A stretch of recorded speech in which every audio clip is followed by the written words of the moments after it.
год в селе Никольское Лаишевского района разворачивается самый большой хоровод Татарстана. Он и есть главное олицетворение праздника «Каравон». Фестиваль русской культуры собирает более 20 тысяч гостей.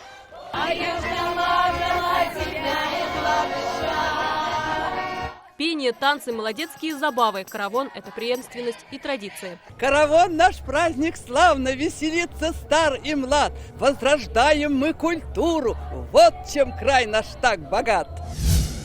Семек – значимый и любимый праздник марийцев, знаменует начало лета. Народные песни, танцы, марийские ремесла и главное угощение – блинчики коман мелна. А еще обязательно все гости идут парадом в национальных костюмах.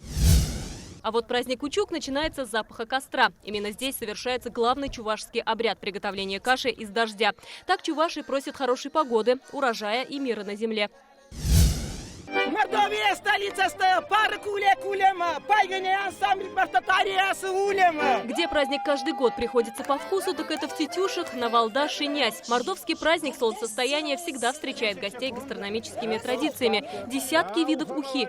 Это уха у нас прудовая, карась, карп, но он маленько горьковатый прудовая.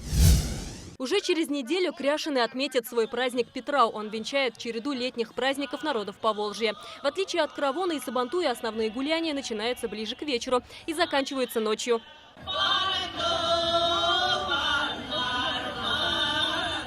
Такие вот они, праздники в лучших традициях своего народа. Отметили их, значит, пришло настоящее лето. Айгуль Бадрудинова, Вероника Гайнудинова, ТНВ. Наша рука помощи вашему бизнесу. Антикризисные предложения. Телефон 843 5 705 100. Көтелмәгән кунак көттөреп кенә интернет челтәрләренә дә килеп җитте. Хәзер бу фильмның барлык серияларын ТНВ.ру сайтында карап була.